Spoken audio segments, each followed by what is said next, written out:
ये ग्राफ आप देख रहे हैं गाइस। ओके। जो नेक्स्ट टॉपिक है हमारे पास वो है जेड स्कोर्स। जेड स्कोर्स का क्या मतलब होता है? जेड स्कोर्स का मतलब होता है, अच्छा हमने कल नॉर्मेलिटी प्रोबेबिलिटी डिस्ट्रीब्यूशन देखा था, कैसा होता है। जो ये ग्राफ आप देख रहे हैं it is a normal distribution curve. ठीक है। क्वाइट मतलब अब विजिबल है देखने में कि हाँ चलो डेटा हमारा वेल डिस्ट्रीब्यूटेड है, सारे एरर टर्म्स हमारे वेल डिस्ट्रीब्यूटेड है। तो हमने कल देखा था कि mu plus minus one sigma कितना परसेंटेज है, 68%। Mu plus minus two sigma कितना परसेंट होता है, 95%, जो हम ज्यादातर लेते हैं। Mu plus minus three sigma कितना होता है, 99.7%, ऑलमोस्ट 100। ठीक है। लेकिन ये पता कैसे चलेगा कि हमारा जो टर्म है, हमारे को जो गिवन वैल्यू है, वो कितने परसेंटेज एरिया में आ रही है।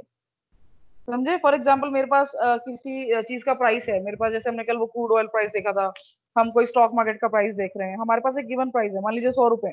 अब मुझे ये देखना है कि ये जो 100 रुपए मेरे पास हैं, ये सिग्निफिकेंट ये मेरे नॉर्मल डिस्ट्रीब्यूशन में आएंगे भी कि नहीं आएंगे।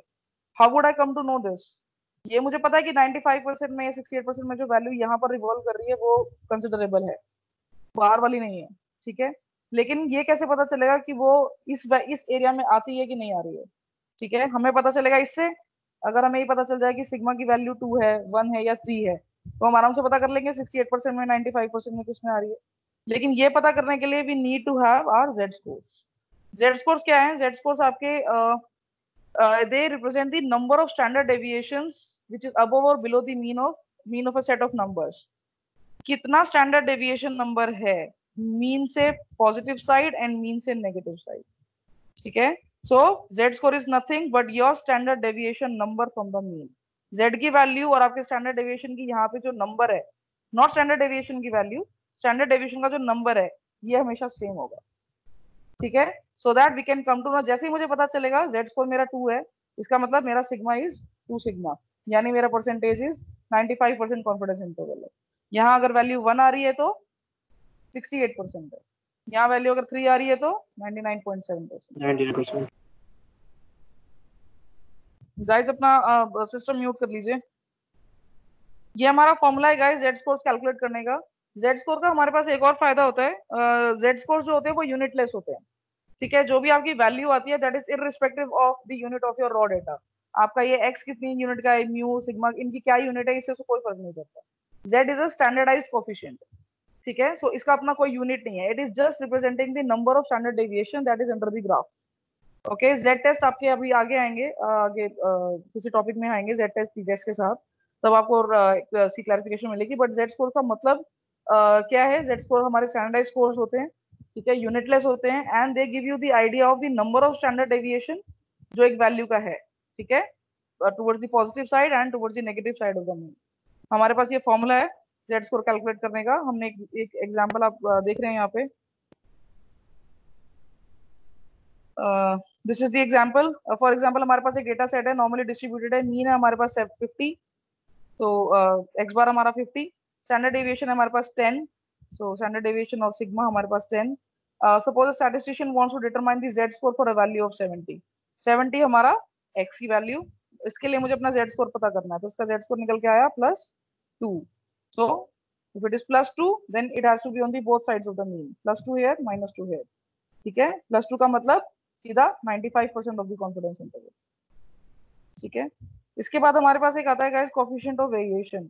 Coefficient of variation is the ratio of the standard deviation to the mean. ठीक है। And it is being expressed in the terms of in in in percentages, हम इसको रिप्रेजेंट करते हैं। कैलकुलेशन इजी है, सिग्मा गिवन होगा आपको, mean given होगा, और 100 से मल्टीप्लाई करके आपकी परसेंटेज आ जाएगी। इसका मतलब क्या है वो समझ लेते हैं। गाइस ऑलवेज रिमेंबर कि जितने भी टेस्ट होते हैं, जितनी भी आपका एसपीएसएस है, एक्सेल है, आप उसमें कुछ भी अप्लाई करोगे, आप उसमें कोई भी टेस्ट पे क्लिक करोगे, बहुत बहुत ज्यादा फैसिलिटी है एक्सेल में तो कि वो आपको ब्रैकेट में पूरा फॉर्मेट भी बताता है कि आपको किस तरह के नंबर सेलेक्ट करने हैं, एरे सेलेक्ट करना है, रेंज सेलेक्ट करनी है, एक नंबर लिखना है, कंडीशन लिखनी है। It gives you the hint. ठीक है। कमांड के साथ साथ वो आपको हिंट देता है कि आपको उसके ब्रैकेट में कौन सी किस तरह की वैल्यूज डालनी है। एसपीएसएस में भी देर इज अ हेल्प का option and step by step guides हैं, ट्यूटोरियल्स हैं, कोई प्रॉब्लम नहीं है। बट ऑलवेज रिमेंबर इनकी इंटरप्रिटेशंस आर टफ। ठीक है। अब फॉर एग्जांपल आपने कुछ भी फॉर्मूला डाल के कोरिलेशन की वैल्यू निकाल ली, या हम यहाँ के कोफिशिएंट ऑफ वेरिएशन निकल के आ गया, ये 23.3% कुछ निकल के आ गया, बट इसका मतलब क्या है? ठीक है, इससे हम डिराइव क्या कर सकते हैं, that is more important, and that is why you should always always brush up your theories. Okay, theory में इसको आपको इंटरप्रेट कैसे करना है, प्रॉब्लम वहां आती है। टेस्ट लग जाएंगे, रिजल्ट निकल आएगा। ठीक है, किसी भी तरह का डेटा आप फीड करोगे, सबसे पहले तो हमें यही पता करना होता है कि किस तरह के डेटा पे कौन सा टेस्ट लगेगा। ठीक है, जब भी आप आगे टेस्ट पढ़ेंगे तो everybody will be clarifying, and please उस पर ध्यान दीजिएगा कि वो किस तरह का वेरिएबल बोल रहे हैं, कॉन्टिन्यूस वेरिएबल बोल रहे हैं, डिस्क्रीट बोल रहे हैं, कैटेगोरिकल डेटा बोल रहे हैं, किस तरह का डेटा आपको बोला जा रहा है जिसपे वो टेस्ट आगे अप्लाई करेंगे। Always when you are writing, when you are making notes, हमेशा लिखेगा, फॉर एग्जाम्पल काई स्क्वायर है तो कैटेगोरिकल डेटा पे काई स्क्वायर लगेगा। टी टेस्ट है तो टी टेस्ट में इंडिपेंडेंट वेरिएबल कैटेगोरिकल होगा, डिपेंडेंट वेरिएबल मैट्रिक हो सकता है। ठीक है, ऑलवेज प्लीज डू रिमेम्बर, इनको मिक्स नहीं करना कि हाँ होगा कुछ मैट्रिक होगा या हाँ ठीक था कैटेगरी, नहीं, इनका अपना स्पेसिफिकेशन है। अगर आप कैटेगोरिकल डेटा पे मैट्रिक वाला स्टैटिस्टिक्स लगा रहे हैं तो वो उसका प्रीमाइस ही गलत है, उसका एजम्पशन ही गलत है, वो टेस्ट लगेगा ही नहीं वहां पर। ठीक है, हो सकता है वो आपको फिर भी रिजल्ट कुछ ना कुछ निकाल कर दे दे, सॉफ्टवेयर है, सॉफ्टवेयर को आप कुछ भी फीड करोगे वो आपको रिजल्ट देगा ही। ठीक है, लेकिन उसका इंटरप्रिटेशन मुश्किल हो जाएंगी, एंड अगर बाई चांस किसी सही हम एग्जामिनर के पास चले जाते हैं या स्टैटिस्टिशियन के पास चले जाते हैं जो काम चेक कर रहा है, so they will get to know कि इसमें कुछ प्रॉब्लम है। ठीक है, सो ऑलवेज प्लीज अंडरस्टैंड कि आपको थ्योरी पे ब्रशअप भी करना है साथ में। सो नाउ दिस इज, ये हमारा कोफिशिएंट ऑफ वेरिएशन। इसमें हमने गाइस दो स्टॉक प्राइसेस है हमारे पास, एक हमने यहाँ पे देखोगे आप स्टॉक ए है। ठीक है, इसका हमें कोफिशिएंट ऑफ वेरिएशन लेना है इन प्राइसेस के लिए, जिसका हमें म्यू गिवन है, जिसका हमें सिग्मा गिवन है। These are the average prices of a stock एक वीक में, 5 वीक्स में। ठीक है, वीक वन में उसका एवरेज प्राइस ये था, week two, week three, week four, week five. और दूसरा है हमारे पास केस स्टॉक बी का।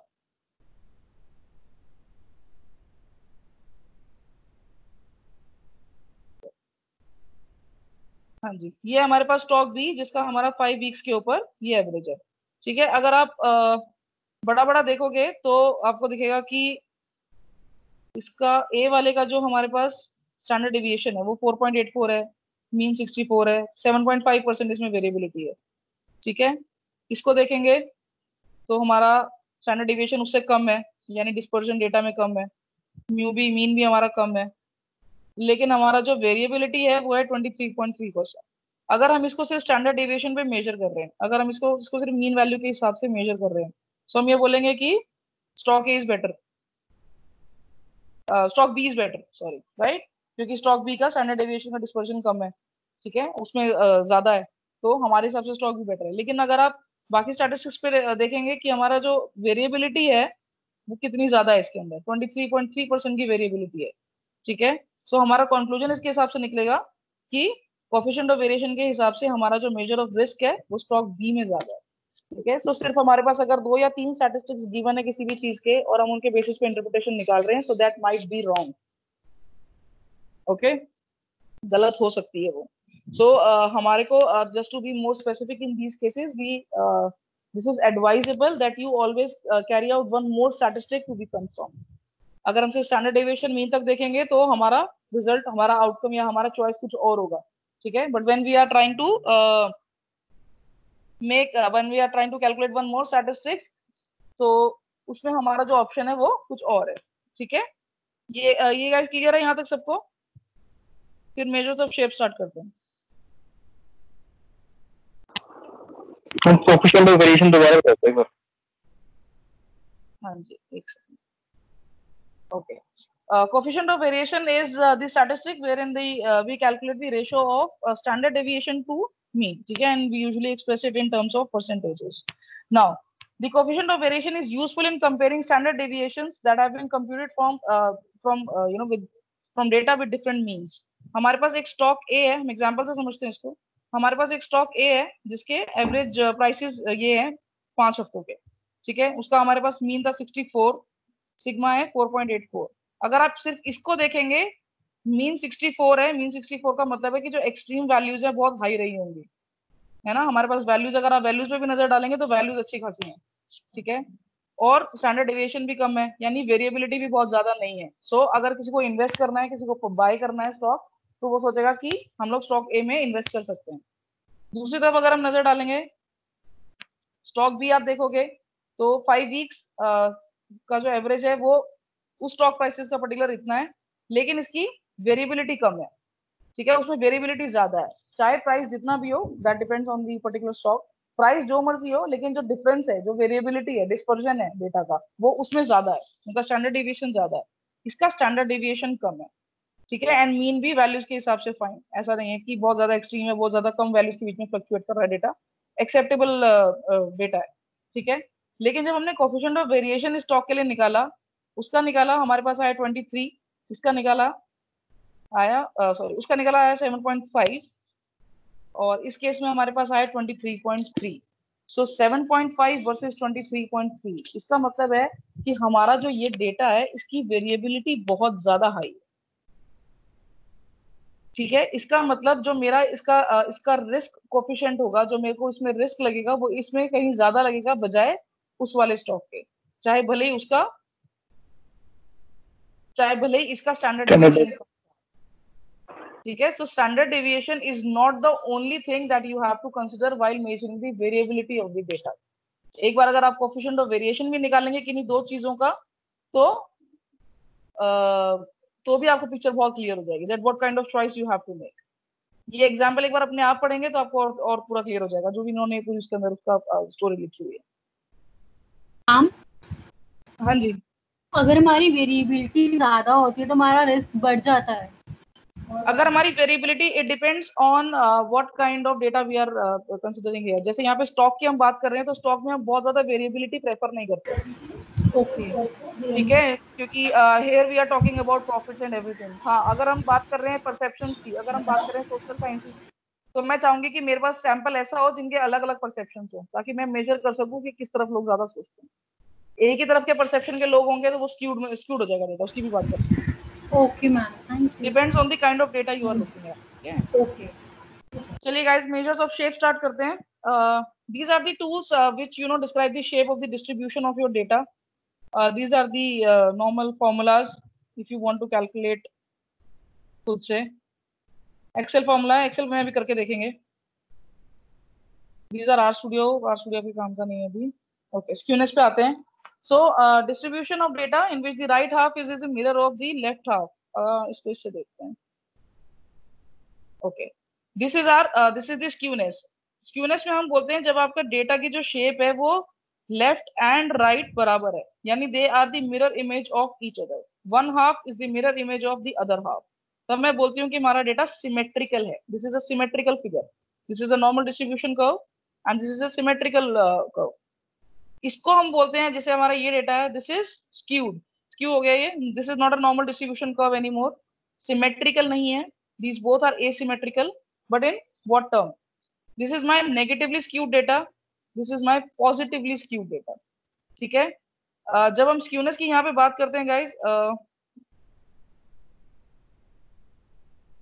सिमेट्रिकल डेटा में क्या होता है, आपका मीन, मीडियन, मोड तीनों सेंटर में होते हैं, ठीक है, तीनों सेंट्रली अलाइंड होते हैं, तो इसलिए हमारा एक ही पीक बनता है और इसलिए हमारा डेटा सिमेट्रिकल होता है। इस केस में नेगेटिवली स्क्यूड के अंदर हमारा मीन होता है नेगेटिव साइड पे, इसलिए ये नेगेटिवली स्क्यूड है। मीडियन बीच में कहीं होता है, और जो ये पीक है ये होती है मोड की वजह से। अगर आप बना रहे हैं, नोट्स लिख रहे हैं, तो प्लीज इसको लिख लीजिएगा, वरना मैं इस पीपीटी में एक और फिगर ऐड करके आपको भेज दूंगी जिसमें एक चीज लिखी हुई है, ठीक है। So this is a negatively skewed data. हमारा मीन यहाँ पर है नेगेटिव साइड, इसलिए नेगेटिव है। ये मत सोचना कि this is going on the positive side of the number line, तो पॉजिटिव क्यों नहीं है, नेगेटिव क्यों बोल रहे हैं इसको, इसको क्यों पॉजिटिव बोल रहे हैं। We are calculating by mean, हमारा मीन इधर है नेगेटिव साइड, तो इसलिए नेगेटिवली स्क्यूड है। इसमें हमारा मीन इधर है पॉजिटिव साइड, इसलिए ये पॉजिटिवली स्क्यूड है, ठीक है। जो आपका पीक है वो है मोड की वजह से दोनों तरफ, और मीडियन मीन और मोड के बीच में, ठीक है। This is negatively skewed, this is positively skewed. इनकी भी कुछ वैल्यूज होती हैं, कट ऑफ वैल्यूज, जिनके बेसिस पे हम डिसाइड करते हैं कि डेटा स्क्यू है कि नहीं है। दैट विल अभी एक्सेल में देखते हैं। Okay, now concept of skewness helps to understand the relationship of the mean, median and mode in a unimodal distribution that is skewed. Single peak, high point of the curve is the mode। अभी मैंने बताया mode और mean के बीच में आएगा आपका median. And this in a skewed data, जो आपका मीन होता है वो either side of the tail पे होता है, या तो लेफ्ट साइड या right side. This is the formula जहाँ पे ये तीनों चीजें आपकी कनेक्टेड हैं, स्क्यूनेस, मीन एंड मीडियन, ठीक है। If these values are given, तो आप कोफिशिएंट ऑफ स्क्यूनेस आराम से कैलकुलेट कर सकते हो, ओके। इसके बाद आता है गाइस कर्टोसिस। कर्टोसिस आपका बताता है कि हाँ हाँ this figure I was talking about it is there. आपका जो सिमेट्रिकल डेटा है इसमें मीन मीडियन मोड आप देखिए तीनों सेंटर में, सो दिस इज नॉट स्क्यूड। ठीक है, दिस इज नेगेटिवली स्क्यूड क्योंकि मीन नेगेटिव साइड पे है, मीडियन बीच में, और जो ये पीक है वो है आपकी मोड की वजह से। सिमिलरली इसमें पीक है मोड की वजह से, median centre and mean is on the positive side, so it is positively skewed. Okay,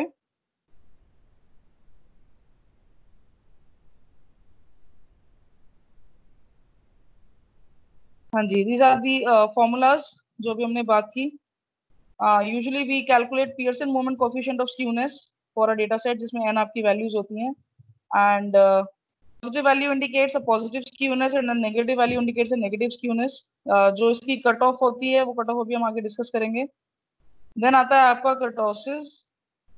it describes the amount of peakness, कितना शार्प पीक है, कितना हाई एंड थिन है, कितना फ्लैट है, कितना स्प्रेड है, और नॉर्मल है तो कितना है, इससे समझते हैं। पीक बहुत ज्यादा है, ठीक है, बहुत शार्प डेटा है, बिल्कुल सेंटर से एकदम राइज्ड है, so this is leptokurtic distribution हम इसको बोलते हैं। फ्लैट स्प्रेड है, थोड़ा सा लो इन हाइट है, this is platykurtic distribution, and this is our normal one, mesokurtic हम इसको बोलते हैं, दिस इज आर सिमेट्रिकल। ठीक है, अब आप इस केस में देखोगे कि डेटा तीनों तीनों केसेस में, सॉरी, डेटा तीनों केसेस में नॉर्मल डिस्ट्रीब्यूटेड है। ठीक है, तीनों में नॉर्मल डिस्ट्रीब्यूशन है, लेकिन पीक गलत है। ठीक है, इसकी भी हमारे पास वैल्यूज आती हैं, जिस वैल्यूज के हिसाब से हम इसको डिसाइड करते हैं कि किस तरफ इंडिकेशन है कर्टोसिस में। ठीक है, these are the numerical, so these are the formulas अगर आपको मैनुअली कैलकुलेट करने हैं, otherwise we have function in Excel also, so अब इसमें हम करके देखेंगे। ठीक है गाइस, फिर ये आता है आपका बॉक्स एंड विस्कर प्लॉट्स। ठीक है, बॉक्स एंड विस्कर प्लॉट्स को समझिएगा कि इसके अंदर हमें पता चलता है, अगर हम एक ग्राफिकल रिप्रेजेंटेशन कर रहे हैं अपने डेटा की, so we get to know a lot of things. कल हमने क्वार्टाइल्स की बात की थी कि क्वार्टाइल्स क्या चीज है, डेटा को 4 पार्ट्स में डिवाइड करता है क्वार्टाइल, राइट। सो ये हमारा बॉक्स है। ठीक है, usually this represent the central values of the data, क्योंकि अगर आप देख रहे हैं तो एक Q1 Q3 और बीच में मीडियन है। ठीक है, सो इंटर क्वार्टाइल रेंज की अगर हम बात करेंगे, सो Q3 minus Q1, this represents your central data. ठीक है, इसके पास हमारे पास दो आर्म्स हैं, इनको हम विस्कर्स बोलते हैं, इसके आगे फ्लैट वो भी होता है, इसको हम विस्कर बोलते हैं। This is your box and that is your, they are your whiskers. ठीक है, these are your hinges. So Q1 is the first quartile, यहाँ पे एक आपका ग्राफ बनता है मीडियन सेंटर में, then there is your Q3। For example अगर आपसे क्वेश्चन पूछे जाते हैं कि मान लीजिए आपको सिर्फ एक बॉक्स एंड विस्कर दे रखा है, ठीक है, नीचे आपको पूरा ग्राफ होता है, यहाँ वैल्यूज होती हैं, इधर भी वैल्यू, नीचे पूरी वैल्यूज होती हैं जिनसे आप मेजर कर सकते हो। सो अगर आपसे ये पूछा जाता है कि फॉर एग्जांपल फर्स्ट क्वार्टाइल का क्या, एक आप मान लीजिए कि एक एग्जांपल मैंने जैसे पढ़ा था कि कुछ ट्रीज हैं, और यू नो उनकी एजेस लिखी हुई हैं। ठीक है, 10 ट्री उन्होंने कंसिडर किए और 10 पेड़ों की उन्होंने एजेस लिखी हुई हैं। So now they want to know which is the oldest tree, which is the youngest tree, what is the median age of the trees, and what was the first quartile of these 10 digits, what is the third quartile of these 10 digits, so that we can know one fourth क्या है, second half क्या है, third fourth क्या है। सो इनके नीचे graph होता है जिन वैल्यू से आप इनको मेजर कर सकते हो। ये वाली जो आपकी आर्म होती है ये आपकी मैक्सिमम वैल्यू को रिप्रेजेंट करती है, डेटा में जो भी मैक्सिमम नंबर होगा ये उसको रिप्रेजेंट करती है। ठीक है, डेटा में जो भी मिनिमम नंबर होगा ये उसको रिप्रेजेंट करती है। इस केस में दोनों उन्होंने बराबर बनाई हुई है, but they will be accordingly, इनका जो लेंथ होता है वो अकॉर्डिंग टू द नंबर्स होता है, मैक्सिमम वाले का ज्यादा होगा, मिनिमम वाले का कम होगा। ठीक है, एंड दिस इज योर सारा मिडिल डेटा। ठीक है, मीडियन वैल्यू होगी, अगर आपको मीडियन पूछना है कि सारे जो एजेस हैं उनका मीडियन वैल्यू कहाँ पे लाई करता है, तो आप मीडियन बता सकते हैं। ठीक है, चलो गाइस, जो कल हमने किया था वो किसने कैलकुलेट करके देखा घर पे?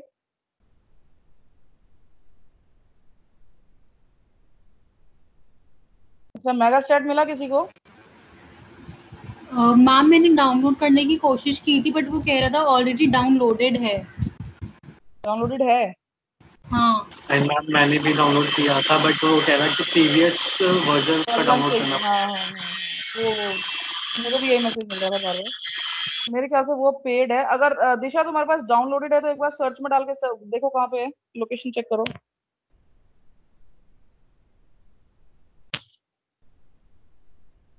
सर्च में डाल दो सिस्टम के मेगा स्टार्ट और एक बार सर्च करो उसकी लोकेशन क्या है।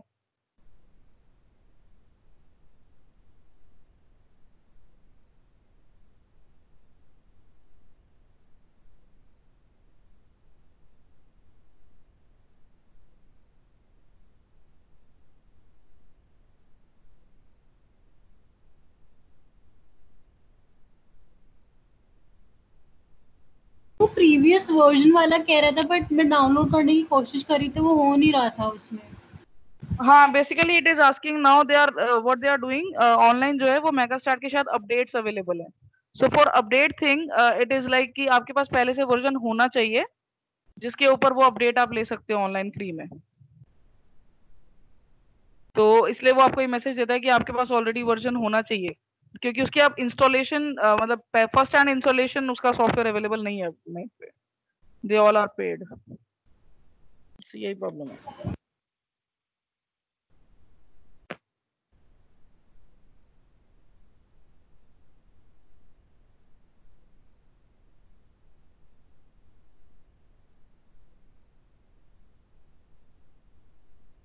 ओके गाइस, कोरिलेशन की हमने बात नहीं की अभी।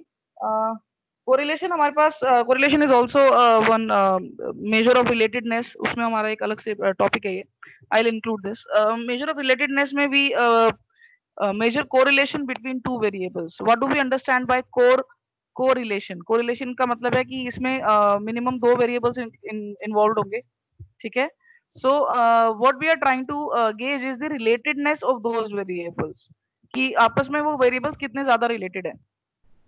नाउ रिलेटेडनेस का कोई मतलब ये नहीं है कि वो सिर्फ पॉजिटिवली ही रिलेटेड हो, ओके, कि एक ही डायरेक्शन में। रिलेटेडनेस का मतलब है कि वो एक ही डायरेक्शन में मूव कर रहे हैं, चाहे वो पॉजिटिव मूव कर रहे हैं चाहे वो नेगेटिव मूव कर रहे हैं, ठीक है। If they are not moving together then they are not correlated, ठीक है। तो कोरिलेशन 0 से लेके 1 के बीच में फ्लक्चुएट करता है। यूजुअली जो वैल्यूज होती हैं 0.5 से अबव हम उनको स्ट्रॉन्ग कोरिलेशन कंसिडर करते हैं। इससे कम हम लोग 0.5 के आसपास मॉडरेट, एंड ज्यादा कम होती है 0.2 0.3 तो ये वीक कोरिलेशन होता है किसी भी दो चीजों में। ना बहुत सारे बच्चे या काफी सारे लोग जब पेपर लिखते हैं या अपना प्रोजेक्ट करते हैं, so they get confuse between regression and correlation. Regression और कोरिलेशन की थ्योरी में बहुत थिन लाइन डिफरेंस है, ठीक है। रिग्रेशन और कोरिलेशन के टेस्ट में बिल्कुल entirely they are different. Technique भी डिफरेंट है, the statistics that we look at, the numbers that we look at, वो सब भी डिफरेंट है, लेकिन इनकी थ्योरी लगभग सेम होती है, ठीक है। अगर हम रिग्रेशन में अगर हम रिग्रेशन जिन वेरिएबल्स पे लगाते हैं अगर हम पढ़ेंगे तो आपको लगेगा कि शायद ये कोरिलेशन की ही बात कर रहा है। उसमें भी इट सेज कि एक चीज का दूसरी चीज के साथ क्या इफेक्ट होता है। फॉर एग्जाम्पल एक्स का वाई के ऊपर क्या इफेक्ट होता है। सो यूजुअली इसको बच्चे रिलेटेडनेस के टर्म्स में ही पढ़ते हैं। आई हैव सीन देम, ठीक है। जब प्रोजेक्ट्स में लिख के लाते हैं, so they are talking about they mean regression but they are talking about correlation, कि दो वेरिएबल्स का रिलेशनशिप पता किया है। Now relationship is a very ambiguous term, ठीक है। रिलेशनशिप का मतलब आप ये पता कर रहे हो कि रिलेशनशिप ये दोनों कितने कोरिलेटेड है आपस में, या आप रिलेशनशिप में ये पता कर रहे हो कि इसका इसके ऊपर फर्क क्या पड़ता है, ठीक है। Relationship can be of either ways. When we are talking about cause and effect, when we are talking about कि क्या किसी भी ऑटोमोबाइल में अगर हम किसी गाड़ी का प्राइस बढ़ा रहे हैं तो क्या उसकी सेल्स पे फर्क पड़ता है, कि क्या अगर हम किसी मेडिसिन की प्राइस बढ़ा रहे हैं तो क्या उसकी सेल्स पे फर्क पड़ता है, कि अगर हम कंटेंट दे रहे हैं कुछ टीवी पे, बच्चों आजकल सीरीज बहुत चल रही हैं, ठीक है। अगर मैं एक पर्टिकुलर टाइप का, फॉर एग्जांपल अगर मैं क्राइम रिलेटेड अगर शोज ज्यादा प्रोड्यूस करूं, या मैं क्राइम रिलेटेड सीरीज ज्यादा डिस्प्ले हो रही है, तो क्या उसका व्यूअरशिप पे फर्क पड़ता है, ठीक है। When we are talking about cause and effect it is plain regression, बिना इधर उधर देखे। लीनियर मल्टीपल वो बात की कहानी है, but it is a plain regression when we are talking about cause and effect. This is also a kind of relationship, ठीक है।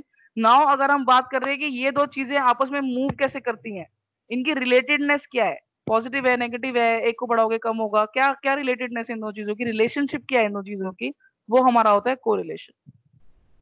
ज्यादातर लोग रिग्रेशन कैलकुलेट करने से पहले कोरिलेशन भी चेक करते हैं, विच मेक सेंस। ठीक है, अगर आप बहुत सारे वीडियोस देखेंगे स्टैटिस्टिकल इनके कोरिलेशन रिग्रेशन के, so usually people specially before multiple regression लोग कोरिलेशन भी चेक करते हैं कि इनमें कोई रिलेटेडनेस है भी कि नहीं, क्योंकि बिना रिलेटेडनेस के आगे वाली स्टेप करना भी पॉसिबल नहीं होता। ठीक है, बट लीनियर रिग्रेशन में आप कैसे कर सकते हो, मतलब if you are talking entirely about cause and effect, so go for plain regression. ठीक है, फर्क इनकी थ्योरी में होना चाहिए। थ्योरी में प्लीज हैव दिस अंडरस्टैंडिंग कि रिलेशनशिप का मतलब क्या है। कई बार हम सिर्फ हाइपोथेसिस रिलेशनशिप के नाम की बनाते हैं and then we get confuse कि कोरिलेशन बोल रहे हैं या रिग्रेशन बोल रहे हैं।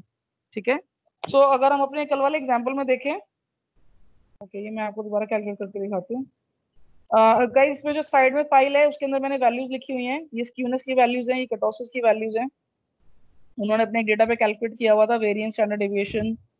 सो this is your rules for skewness. Symmetrical data जो होता है उसका जीरो स्क्यूनेस आता है। This is towards the positive skewness we know. 1 की तरफ है तो हाई है स्क्यूनेस, 0.5 तक है तो मॉडरेट है। सिमिलरली अगर नेगेटिव वैल्यूज हैं तो नेगेटिवली स्क्यूड है फॉर सिमिलर वैल्यूज। ठीक है, कर्टोसिस के अंदर आपका जो नॉर्मल होता है मीजोकर्टिक वो होता है 3। Now why 3 mesokurtic. अच्छा अगर हम बात करें इन वाले ग्राफ्स की, ओके काफी सारी बातें होती हैं गाइस जब हम डेटा भरवाते हैं हमें तब पता चलती है।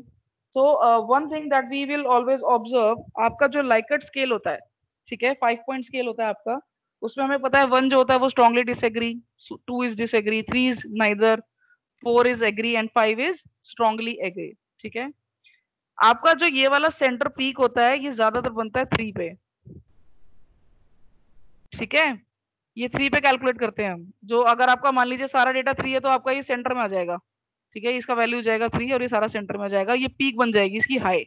ठीक है, जो कि हमारा हो जाएगा लेप्टोकर्टिक डिस्ट्रीब्यूशन, इसका मतलब कर्टोसिस है, लेकिन बनेगा नॉर्मल डिस्ट्रीब्यूशन। काफी लोग जब डेटा फर्ज करते हैं, जब डेटा फेक करते हैं, so they replace majority of their values with 3 ताकि वो नॉर्मली डिस्ट्रीब्यूटेड दिखे, बट दैट इज रॉन्ग। ठीक है, क्योंकि इससे आपका कर्टोसिस खराब होता है। नॉर्मल डिस्ट्रीब्यूशन के जो 2-3 रेमेडीज हैं वो यही है जो हमने कल डिस्कस की थी कि सैंपल बढ़ाओ, एरर कम हो, बाइसनेस कम हो। ठीक है, फिर जो रिस्पॉन्सेज है वो भरने की हम कोशिश करें। दूसरे का भी अगर हम क्वेश्चन भर रहे हैं तो उसे ठीक से भरो, दूसरे का भी और अपना भी भरवा रहे हैं तो उसको भी जेन्युइन से भरवाओ। इसीलिए ज्यादातर आजकल भी काफी सारी यूनिवर्सिटीज में पीएचडी में या रिसर्च में यूजीसी भी गूगल डॉक्स को ज्यादा प्रमोट नहीं करता है, बिकॉज यू नेवर नो कि गूगल डॉक से क्वेश्चनर भर कौन रहा है। ठीक है, I have seen when I used to go for data collection in the field, 600 का डेटा था मेरा and I used to go to the universities to get my data filled. सामने खड़े होके भरवाना पड़ता था, तभी वो सामने सामने भी स्टूडेंट को बोल देते थे कि तू भर दे। So you know Google Doc has less credibility as compared to the physical administration. But yes, because of time constraint, because of distance constraint, हम ये करते हैं। ठीक है, but then we have to be very sure कि जो data हमारा आ रहा है वो genuine है। If you look at the data, आपको अगर कोई पैटर्न दिख रहा है, लोगों ने 1 2 3 4 5 1 2 3 4 5 ऐसी भरा हुआ है, so you will get to know। आप प्लीज उस एंट्री को स्ट्रेट अवे डिलीट कर दीजिए। अगर काफी लोग हैं जिन्होंने 3 3 3 3 3 भरा हुआ है, उसको प्लीज डिलीट कर दीजिए, it will destroy your data. ठीक है, काफी जगह मिसिंग वैल्यूज होती है, उनको भरने के अलग अलग हमारे पास ऑप्शन है कैसे हम उनको फिल करते हैं। But if you are seeing any kind of pattern in a data, काफी सारे लोग 1 2 3 4 5 4 3 2 1 5 ऐसे कर करके ना वो एक पैटर्न सा बना देते हैं कि बस टिक टिक टिक टिक कर दिया, कुछ भी भर दिया। ठीक है, so if you are seeing any kind of pattern in the data, please delete that entry. उस रिस्पोंडेंट को ही डिलीट कर दीजिए आप, वो आपका डेटा खराब करेगा, वो आउटलायर है स्ट्रेट अवे, वो आपके किसी काम का नहीं। ओके, सो यहाँ पे वैल्यू इन्होंने दी है 3, अगर 3 सही वैल्यू है तो मीजोकर्टिक आएगा। ठीक है, लेस देन 3 स्प्रेड हो जाएगा डेटा, ग्रेटर देन 3 ज्यादा है तो आपका लेप्टोकर्टिक हो जाएगा, आपकी हाई पीक आ जाएगी। ठीक है, इसको गाइस हम कैलकुलेट भी करके देखेंगे। ये सबने कल रैंक परसेंटाइल वगैरह निकाल के देखा था।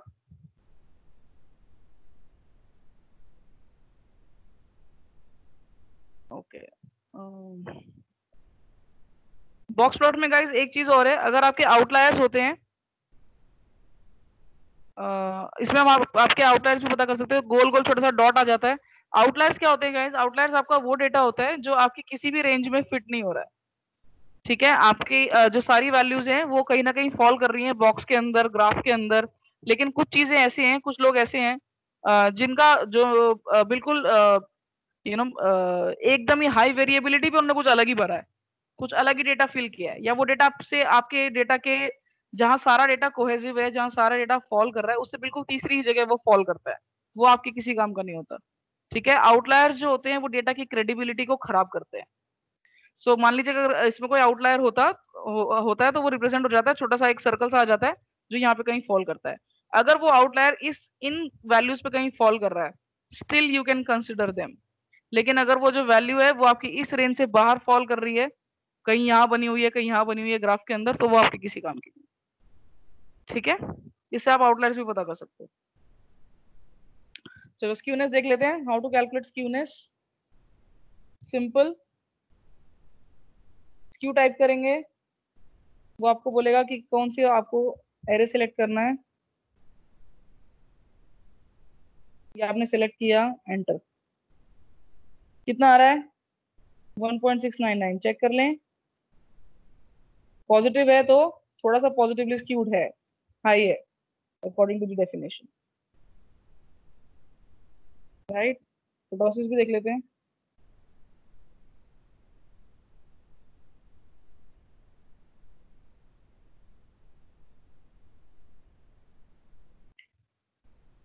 फोर कितना है डेफिनेशन में? ग्रेटर देन 4 है तो लेप्टोकोटिक, लेप्टोकोटिक कर्व बनेगा इसका। ठीक है, सो ये डेटा है आपका। आप अगर देखोगे तो स्क्यूनेस आपकी कल हमने कैलकुलेट की थी, ये रही नीचे। हमने प्राइस वाले पे लिया तो प्राइस वाले का देख लेते हैं। सेम आ रही है स्क्यूनेस एंड सेम आ रहा है आपका कर्टोसिस, फॉर्मूला से भी और डिस्क्रिप्टिव चार्ट जो हमने कल डेटा एनालिसिस के थ्रू किया था उससे भी। ठीक है, तो कल हमने इसको डिस्कस करने से हेलो। खुशबू मैम, हाँ हाँ जी मैम। ये पूछ रही थी अगर स्क्यूनेस हमारा जैसे 1.699.06 है और मुझे मान लीजिए प्राइस पे काम करना है and I am finding that data is skewed towards positive, जी मैम। तो should we go ahead for the analysis or do we have to do something? Ma'am preferably अगर आप उसी सैंपल में से और डेटा देख सकते हैं तो वो ज्यादा बेनिफिशियल होगा, उससे हो सकता है कि स्क्यूनेस खत्म हो जाए। जैसे इससे मान हमारा लीजिए मैंने यहाँ पे 10 प्रॉपर्टीज, उस एरिया में मैंने क्या किया, मैंने कन्वीनियंस के हिसाब से 10 प्रॉपर्टीज का रेट उठा लिए, दिस इज अ हाँ प्रॉपर्टी रेट, है ना। सो हाँ हाँ to normalise my data I should do one thing, I should हो सकता है मेरे इस डेटा में बाइसनेस आई हो, क्योंकि हम्म कन्वीनियंस सैम्पलिंग में ज्यादातर बाइसनेस होती है रिस्पोंडेंट की, हम्म है ना। हम्म तो मैंने क्या हम्म किया, मैंने कहा चलो एक बार रैंडमली 10 प्रॉपर्टीज का और रेट उठा लेते हैं, हम्म। तो उससे मेरी स्क्यूनेस कम हो सकती है। अच्छा, मतलब when I consider total। हाँ जी मैम, हाँ जी, हाँ जी। और ज्यादातर मैम सोशल साइंसेज में हम स्क्यूनेस और कर्टोसिस को तब वेटेज देते हैं जब बहुत ही ज्यादा वेरिएटिंग फिगर आ रही हो। कभी कभी ऐसा होता है स्क्यूनेस कर्टोसिस 25 आ रहा है, तो फिर वो एक मतलब उनके कंसर्न का मेजर है। ये 3 के आसपास 4 है, 5 6 है, तो मतलब they do not even consider it social sciences में, क्योंकि इतना फर्क पड़ जाता है। या तो फिर अगेन आप सैंपल ज्यादा और कलेक्ट कीजिए, तो फिर ये आपको ये मैनेजेबल हो जाएगा, but it is still in range. If you want to go ahead with this data you can.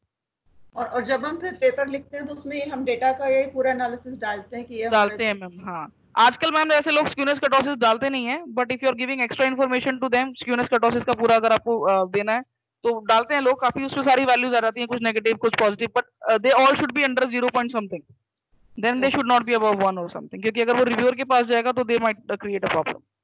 Okay. हाँ जी मैम। Thank you. हाँ जी, चलिए गाइस एक बार मैंने कल आपको कहा था कि एक बार हम अपना एसपीएसएस में भी चेक कर लेते हैं कि हम जो डिस्क्रिप्टिव स्टैटिस्टिक्स निकालते हैं वो कैसा आता है। तो बंद कर देते हैं। हाँ जी, हमने एक्सेल से अपना जो प्राइस का डेटा है, प्राइस और स्क्वायर फीट, मैंने दोनों डेटा लिए थे और बॉक्स प्लॉट। ठीक है, ये हमारा प्राइस का डेटा है। मुझे देखना है कि जो मैंने डिस्क्रिप्टिव स्टैटिस्टिक्स होते हैं वो एक्सेल में जो मैंने कैलकुलेट किए हैं वो लेट्स सी वो एसपीएसएस में भी वैसे ही आते हैं कि नहीं आते हैं। सो अच्छा गाइस, जब भी आप डेटा पेस्ट करते हैं एसपीएसएस के अंदर, आप अपना, हमारे पास दो तरह के व्यूज होते हैं एसपीएसएस में, डेटा व्यू होता है और वेरिएबल व्यू होता है। ठीक है, डेटा हम पेस्ट करते हैं डेटा व्यू के अंदर, and as soon as you will paste your data here, variable view के अंदर उसका नाम आ जाता है। ये नाम की जगह आता है वेरिएबल लिखा हुआ, एक बार मैं आपको करके दिखा देती हूँ।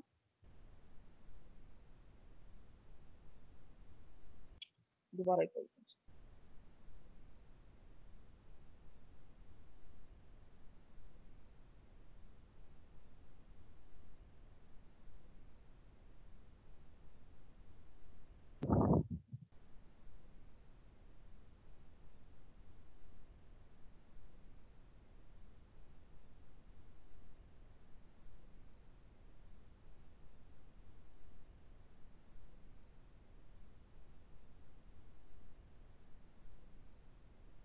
टाइम लेता है थोड़ा इस प्रोसेस को लेने में।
ये आपको एक मैनुअल टाइप भी देता है शुरू में, if you want to learn it will give you tutorials and everything.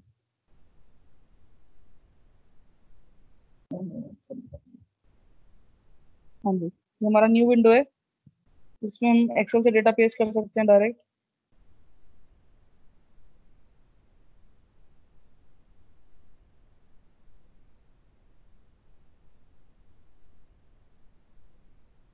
कितनी भी बड़ी शीट हो, 100 बाय 100, 200 रिस्पोंडेंट, 500 रिस्पोंडेंट, कितनी भी शीट हो आप इस पे पेस्ट कर सकते हो। थोड़ा टाइम लेता है पेस्ट करने में उतनी बड़ी शीट को, but then you can paste from Excel. हाँ जी, मैंने यहाँ पे डेटा पेस्ट किया। डेटा व्यू के अंदर आप देखोगे, वेरिएबल व्यू के अंदर इसकी वेरिएबल के नाम से डिटेल्स आ जाएंगी अपने आप। ठीक है, मुझे इस वेरिएबल का नाम रखना है।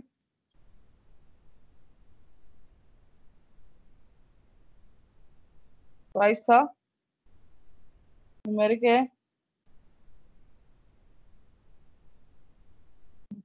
नॉमिनल है। डेटा व्यू के अंदर अब उसका ऊपर लेबल आ जाएगा। ठीक है, कोरिलेशन निकालना है, इसलिए एक और ले लेते हैं साथ में।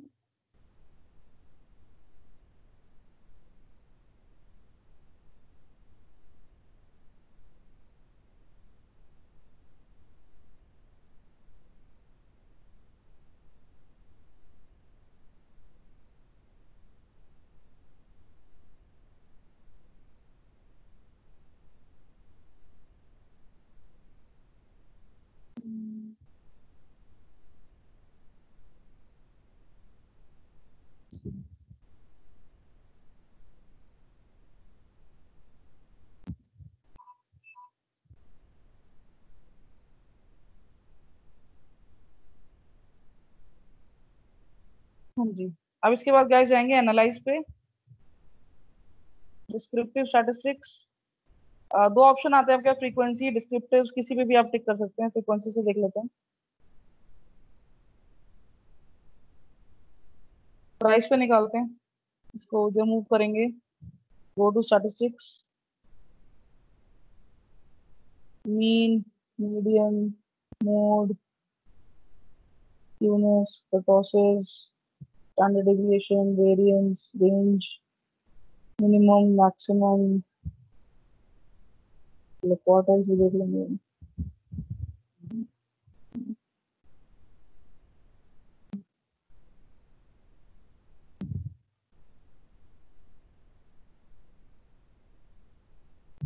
ये आपकी वैल्यूज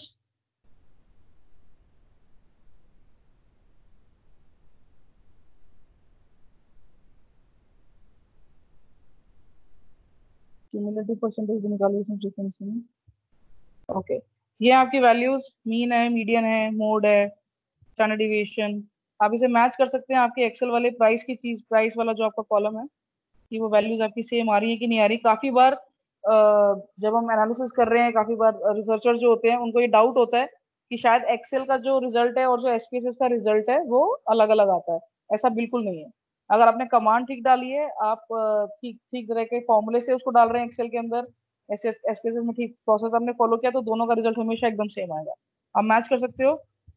मीडियन 158, 158, स्क्यूनेस हमें पता है 1.699 था, कर्टोसिस 4 पॉइंट समथिंग, 4.125। बिल्कुल ठीक है, कोई फर्क नहीं है इसमें। ठीक है, तो आप चाहे एक्सेल से निकालें डिस्क्रिप्टिव डेटा एनालिसिस, जो आपका टूल था, हमने कल एडेंट डाला था, उससे डालें या ऐसे डालें, कोई फर्क नहीं पड़ता। ठीक है, इसके बाद गाइस हमें निकालना है कोरिलेशन।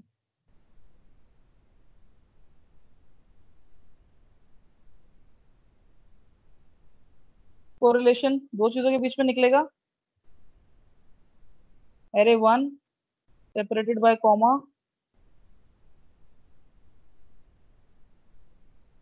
Array 2 bracket close. आगे हमारे पास कोरिलेशन इनका। अगर हम सबका निकालना चाहते हैं, दो चीजों का निकालेंगे तो वैल्यू ही आएगी। एक वो अच्छी सुंदर सी टेबल चाहिए निकालने के लिए, तो उसके लिए दो से ज्यादा वैल्यू होती है।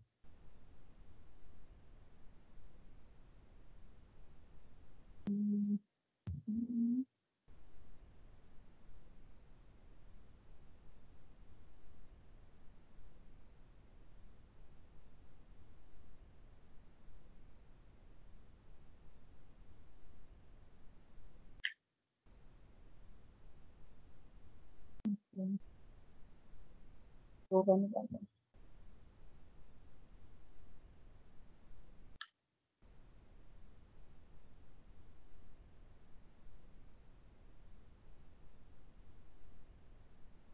पूरा सिलेक्ट करना है।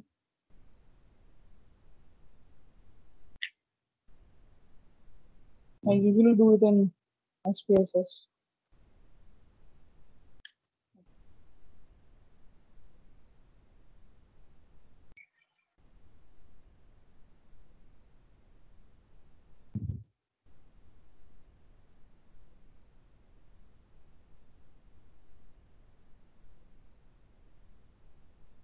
दो ही चीजों का नंबर होता है।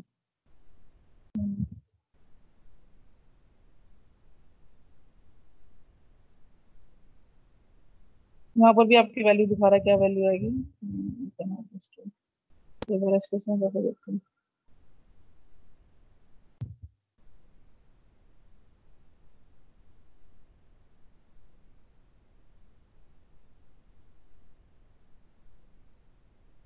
वैल्यूज मूव की हमने, पियर्सन कोरिलेशन निकाल रहे हैं। सिग्निफिकेंट वैल्यूज भी हमें चाहिए। स्टैंडर्ड डिविएशन,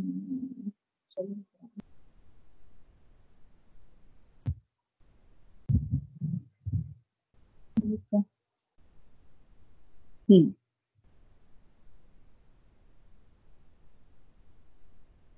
साइड में इंडेक्सिंग भी आती है आपके, आप इस पे भी क्लिक करके अपने टेबल पे जा सकते हैं।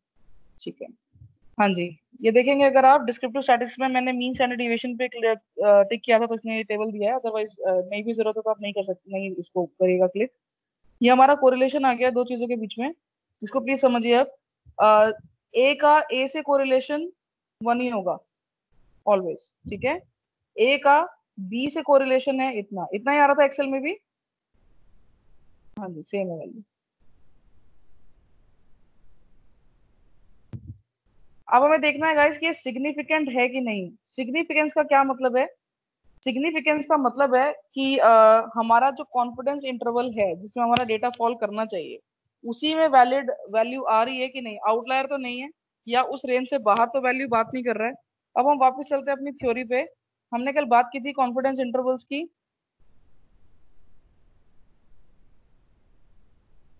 अब प्लीज इसको ध्यान से सुनना।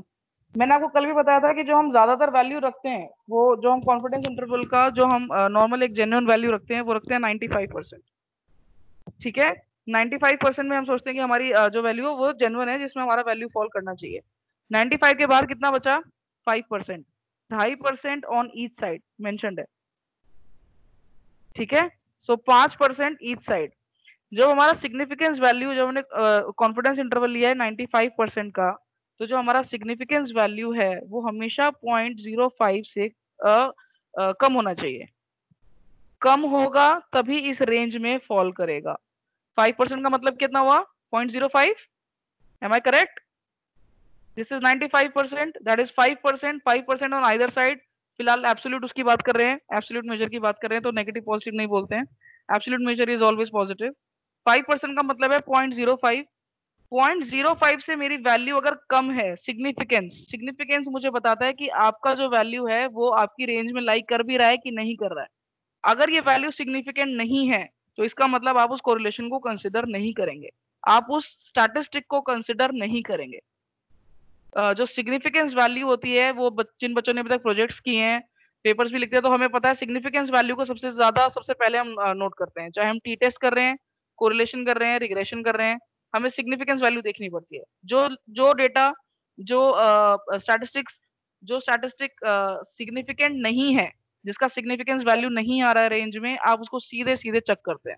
You will not pick that up, चाहे उसका बाकी डेटा कितना भी अच्छा आ रहा हो, चाहे वो कितना भी अच्छा एक्सप्लेन कर रहा हो, चाहे उसका मीन कितना भी अच्छा हो, चाहे उसका परसेंटेज एक्सप्लेनेशन कितना भी अच्छा हो, बट आप अगर वो सिग्निफिकेंट नहीं है तो इसका मतलब वो इस रेंज में ही नहीं है।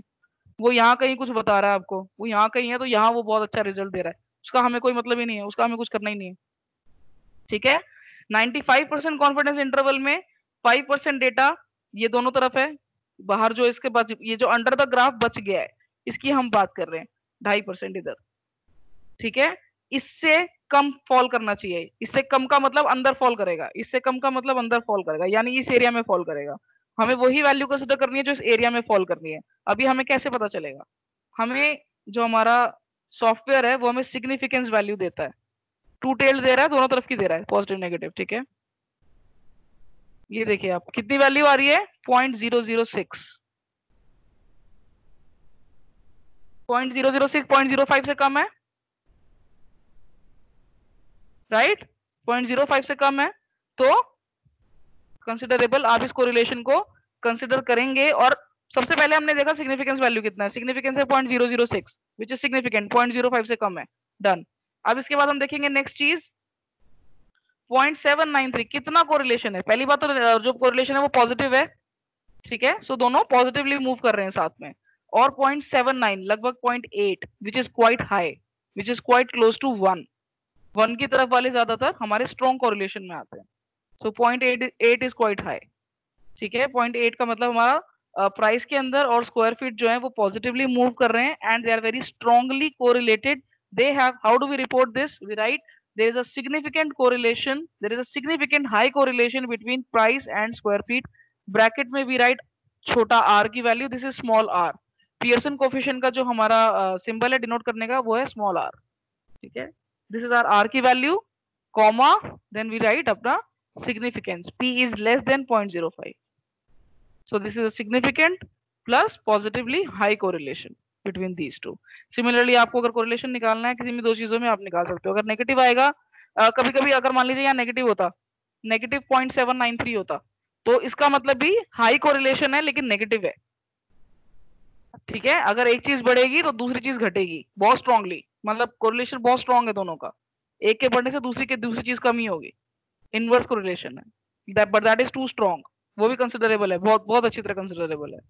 ठीक है, मॉडरेट होता 0.5 0.4 0.2 0.3 इज नथिंग, लेकिन समटाइम्स इट हैपेंस, मान लीजिए यहाँ पे कोरिलेशन है 0.2, ठीक है, which is very weak correlation, लेकिन सिग्निफिकेंट है, ये आपकी वैल्यू आ रही है, 0.006 पे मान लीजिए यहाँ पे वैल्यू आ जाती 0.23, ठीक है, आप उसको इग्नोर नहीं कर सकते क्योंकि वो वैल्यू आपकी सिग्निफिकेंट है, चाहे कम कोरिलेशन ही सही, ठीक है। आपने जिन दो वेरिएबल्स के बीच में अपना कोरिलेशन निकाला है, देन यू विल रिपोर्ट कि there is a weak correlate, there is a weak but significant correlation. Significant आया इसका मतलब आपकी रेंज में तो लाई कर ही रहा है, आपकी ग्राफ में तो, आपके डिस्ट्रीब्यूशन में तो लाई कर ही रहा है, तो आप उसको इग्नोर नहीं कर सकते, ठीक है। But then you have to find the, yes ma'am जैसे कोरिलेशन 0.793 आया तो इट मींस मैम कि प्राइस जैसे जैसे इंक्रीज हो रहा है स्क्वायर फीट भी इंक्रीज हो रहा है।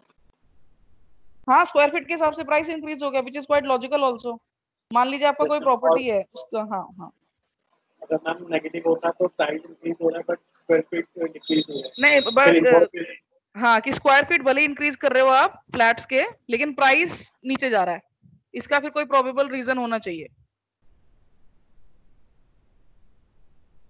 राइट। फिर उन सब चीजों के रीजन निकालने पड़ते हैं, हालांकि फिर वो डेटा अलग तरह का होगा जिसमें नेगेटिव आएगा, उसमें नेगेटिव भी जस्टिफाइबल ही होगा, क्योंकि स्क्वायर फीट के हिसाब से प्राइस बढ़ेगा ही, which is quite logical also, practical है, तो हमारे पास उसका रिजल्ट भी उसी के हिसाब से ही आया है, ठीक है। अगर कोई ऐसा एग्जांपल जिसमें एक चीज बढ़ती है एक चीज घटती है, आप सोच सकते हैं, जैसे मान लीजिए अगर आपका डेटा है कि जो लोग you know who are very diet conscious, उनका वेट कम हो रहा है कि नहीं हो रहा है, तो डाइट डाइट के बढ़ने से वेट, नहीं सॉरी, रॉन्ग रॉन्ग जिमिंग से हम इसको कैलकुलेट कर सकते हैं कि एक चीज के करने से एक चीज की हाइट, अगर आपका वर्कआउट बहुत हाई है तो आपका वेट नीचे गिरेगा, वेट बढ़ेगा नहीं, so there is a inverse correlation between these two things, ठीक है। जो आपके नेगेटिव कोरिलेशन वाले होते हैं उनकी कंडीशंस भी वैसी ही होती हैं जिसमें वो चीज जस्टिफाइबल होती है। यहाँ पे क्योंकि दिस इज नॉट जस्टिफाइबल, क्योंकि स्क्वायर फीट बढ़ने से प्राइस कम तो नहीं ही होगा, this is not logical, this is not practical, so it should not have been negative, ठीक है। बट समटाइम्स अगर यहाँ पे अगर आपका ये बहुत कम होता कोरिलेशन का वैल्यू और ये सिग्निफिकेंट होता, तब भी आप उसको गाइस जस्टिफाई करेंगे, ठीक है, कि सिग्निफिकेंट कोरिलेशन है लेकिन बहुत ही वीक है, वीक है कोई बात नहीं, लेकिन सिग्निफिकेंट है तो then you have to justify it कि वीक क्यों है दो चीजों में कोरिलेशन, ठीक है। और जब हम प्रोजेक्ट लिखते हैं, पेपर लिखते हैं, तो जब हम डेटा रिपोर्ट करते हैं, then we have to come up with the solid justifications of the things also. हम उनको ऐसे नहीं छोड़ सकते कि बस ये इन दो की चीजों के बीच में रिलेशनशिप निकला और इनका कोरिलेशन बहुत हाई था, क्यों हाई था, क्या प्रोबेबल रीजंस हो सकते हैं, हम ऐसा क्यों करते हैं, क्योंकि जब हम ये मानते हैं कि हमने सर्वे भरवाया है, हमने जब क्वेश्चनर भरवाया है, तो हमने हो सकता है लोगों को इंटरव्यू भी किया हो साथ साथ। आपने अगर बिजनेस रिसर्च में टाइप्स ऑफ क्वेश्चनर्स पढ़े होंगे तो उसमें होता है एक शेड्यूल। शेड्यूल क्या होता है, जब आप क्वेश्चनर किसी को एडमिनिस्टर कर रहे हैं और उससे बात भी कर रहे हैं या आप उसको पढ़ पढ़ के बता रहे हैं, ठीक है, किसी भी केस में। So when you are meeting your respondents, then you also gain some extra knowledge from the people, उनको ऑब्जर्व करके, उनको उनसे बात करके आपको थ्रू आउट पता चलता है कि what is going in their minds, what are they talking about, और उससे ये भी पता चल जाता है कि डेटा ठीक भर रहे हैं कि नहीं भर रहे हैं। For example when I was in the field for conducting my study, मेरी जो स्टडी है वो फैकल्टी एंगेजमेंट पे है, so wherein I was trying to measure कि कितना एंगेजमेंट लेवल होता है टीचर्स का काम के साथ, ऑर्गेनाइजेशन के साथ, ठीक है। तो when I was administering them the questionnaires, तो वो क्वेश्चन पढ़ते पढ़ते they used to talk about the negative policies of their organisation, आपस में बात कर रहे हैं, तो यू नो ईच क्वेश्चन पे दे यूज्ड टू लाफ, ओ ये तो हमारे यहाँ होता ही नहीं है, अच्छा अच्छा ये तो हमें मिलता ही नहीं है, लेकिन क्वेश्चनियर में क्या भर रहे हैं, स्ट्रांगली एग्री, सेटिस्फाइड, ठीक है। So this gives you the idea as a researcher कि जो बंदा है वो कितना जेन्युइन आपके सामने डेटा भर रहा है, so you can ask them, request them, या फिर अगर आप ऑब्जर्व कर चुके हैं उस चीज को, so you can just come back while making interpretations, you can just quote them in the reasons कि ऐसा था लेकिन ऐसा था, मतलब you know the probable reason of this finding is this, based on your experience या based on your literature also, there are too many articles, too many literatures available Google पे, research papers के through, जहां से justification की निकालनी चाहिए आप, ताकि उनसे ये पता लग सके कि इसका मतलब क्या है। चलो कोरिलेशन तो आया, कम आया, ज्यादा आया, वट आया, लेकिन नॉर्मल जनता को आप क्या बताना चाहते हो स्टडी से, बॉडी ऑफ नॉलेज में क्या एडिशन कर रहा है ये एनालिसिस आपका, क्या समझे इस बात से कि हाँ ऐसा होता है, या पॉलिसी मेकर को अगर कोई पॉलिसी बनानी है तो वो क्या निकाल के लाए इसके अंदर से, ठीक है। So that ways you have to, you must add justifications in your analysis always. सिर्फ analysis is not the reporting of the data. आजकल बच्चे वो पाई चार्ट बनाते हैं, ग्राफ बनाते हैं, अव्वल तो उसकी उम्र ही जा चुकी है, पता नहीं कितने साल पहले मैंने शायद एमबीए किया, आज से पता नहीं कितने साल पहले, तो वही बाय मतलब बार चार्ट, पाई ग्राफ, वही सब बकवास चल रहा था। अभी भी प्रोजेक्ट बना रहे हैं तो people are submitting that, which is totally absurd. आज डेटा साइंटिस्ट की हम बात कर रहे हैं, आज हम डेटा एनालिटिक्स बात कर रहे हैं, आर्टिफिशियल इंटेलिजेंस, मशीन लर्निंग की बात कर रहे हैं, उसमें हम प्रोजेक्ट जमा कर रहे हैं मतलब पाई चार्ट वाले। So that does not make sense. If you really want to add to the body of knowledge then please do good work. अब स्टडी करो, उसका लिटरेचर बनाओ, उसका एनालिसिस करो, डेटा खुद भरवा के लाओ। या गूगल डॉक भी कर रहे हैं तो please keep a check on your data, उसकी इंटरप्रिटेशन देखो, उससे क्या निकल के आता है, क्या मतलब उस बात का। रिग्रेशन लगा रहे हो, कोरिलेशन लगा रहे हो, उससे मतलब क्या होता है उस बात का, क्या कॉज क्या इफेक्ट, अच्छा ऐसा हो भी रहा है कि नहीं। Always always major your analysis, always major your theory with the practical theory also. अब मान लीजिए अगर इसके अंदर एक नेगेटिव भी आ रहा होता, यहाँ पे नेगेटिव का साइन होता, लेकिन ये सिग्निफिकेंटली हाई जाता negative, but that does not make sense. भाई किसी भी प्रॉपर्टी का स्क्वायर फीट अगर बढ़ाओगे तो प्राइस कम तो नहीं होगा, राइट। सो आपका जो थ्योरी में, आपका जो एनालिसिस के थ्रू आपका एनालिसिस आ रहा है, that must match with the practical implications also. That is why always when you are writing implications, we usually write it at two levels: theoretical implications and managerial implications. जो आपका last में recommendations होती हैं आपकी, उसमें हम ज्यादातर इनको दो ग्रुप्स में डिवाइड करके लिखते हैं। थियोरेटिकल इम्प्लीकेशन क्या है इस सारी कहानी की, इससे बॉडी ऑफ नॉलेज में क्या फर्क पड़ रहा है, इससे स्टडीज में क्या फर्क पड़ रहा है, लिटरेचर में कैसे ऐड किया आपने, क्यों लोग आपके काम को पढ़े। And secondly is managerial implications की इंडस्ट्री को क्या फायदा हो सकता है। थ्योरी से प्रैक्टिकल से कहाँ पर ब्रिज कर रहे हो बीच में इस डेटा से। डेटा एनालिसिस अपने आप में इतना मुश्किल नहीं है गाइस। डेटा को do not always run after this analysis thing. I always say this, theory नहीं पढ़ी जाती है, लिटरेचर रिव्यू भी नहीं क्लियर होता है, किसी भी चीज का बैकग्राउंड क्या है वो भी हमें नहीं पता होता है, कौन उस टर्म को लेके आया, उसके बाद उस टर्म पे क्या काम हो चुका है, कहाँ तक कहानी पहुंच चुकी है, थ्योरी में भी हमें नहीं पता है। But we are running after data analysis. Data analysis is very useful, is very significant, but when you have your theory in place, theory clear करो, डेटा भरवाओ, डेटा एनालिसिस करो, and then please you must know how to make interpretations out of that data. Analysis करके छोड़ दिया, 4 डिब्बे बना के छोड़ दिया, स्पेसेस में से हमारा ये निकल आया, देखो ये हमारी ये टेबल आ गई, इस टेबल को हमने ले जाके वर्ड में कॉपी पेस्ट कर दिया। But now what does it tell you, what does it tell anybody who is reading your work.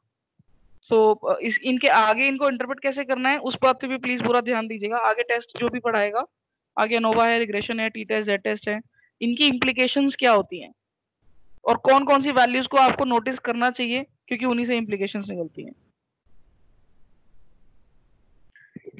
यहाँ तक किसी को कोई डाउट? कोरिलेशन निकाल सकते हैं एक्सेल से भी, एसपीएसएस से भी। अच्छा, एसपीएसएस आप डाउनलोड कर सकते हो, आईबीएम पे भी डाउनलोड है इसका अवेलेबल ट्रायल बेसिस पे। अगर आपको भी प्रैक्टिस करना है घर पे जब तक ये क्लासेस चल रही हैं स्टार्ट्स की, आगे प्रतीक्षा मैम भी अनोवा एसपीएसएस पे करवाएंगे आपको, क्योंकि एजम्पशंस चेक कराने हैं, और भी काफी चीजें हैं जो एसपीएसएस पे भी चलेंगी। सो ट्रायल वर्जन आप डाउनलोड कर सकते हो। If anybody has got their hands on some software shop, तो एसपीएसएस के सॉफ्टवेयर अवेलेबल हैं रीजनेबल प्राइस पे।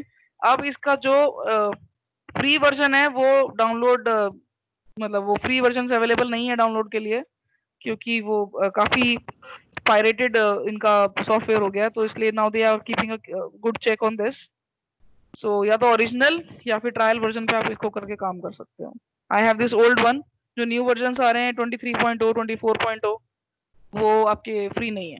या तो कोई पुराना वर्जन अगर फ्री अवेलेबल है तो वो डाउनलोड कर लो, ठीक है। आप साथ साथ प्रैक्टिस कर सकते हो इस पे। ओके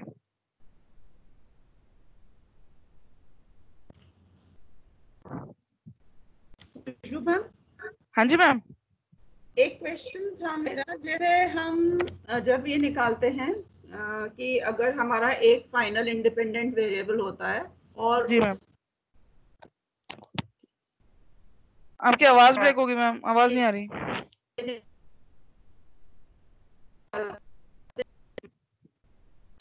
वो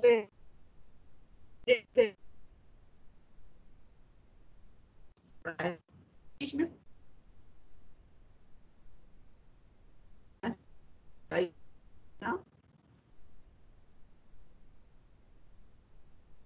मैम आवाज बिल्कुल ब्रेक हो गई, बिल्कुल आवाज नहीं आई। हेलो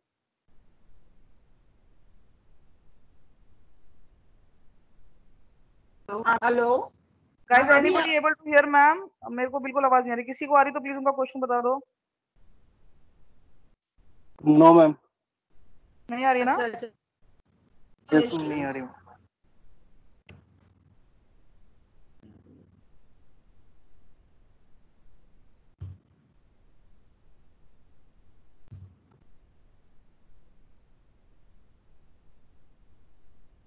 तृप्ति मैम है? तृप्ति मैम मैं एक मिनट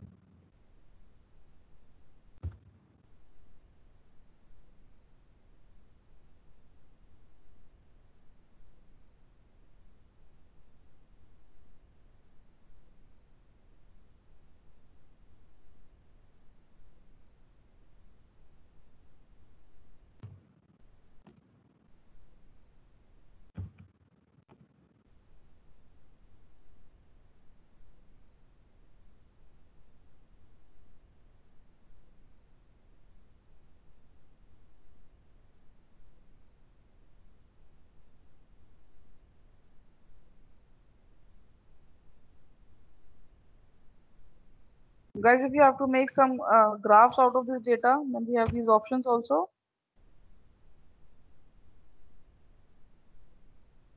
सर ने उस दिन हिस्टोग्राम्स एंड अलग अलग ग्राफ्स आपको बताए एक्सेल में। एक्सेल में आपको पता है कैसे बनाने हैं। इसमें भी हमारे पास ऑप्शन होते हैं दो। चार्ट बिल्डर का ऑप्शन है, then we have legacy dialogues.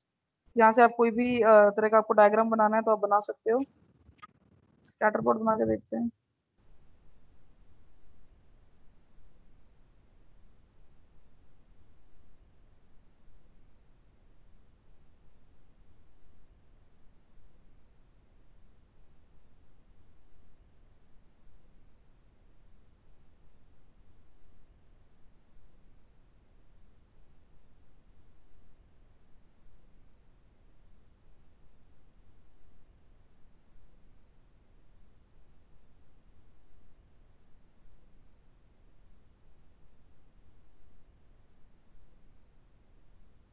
Hello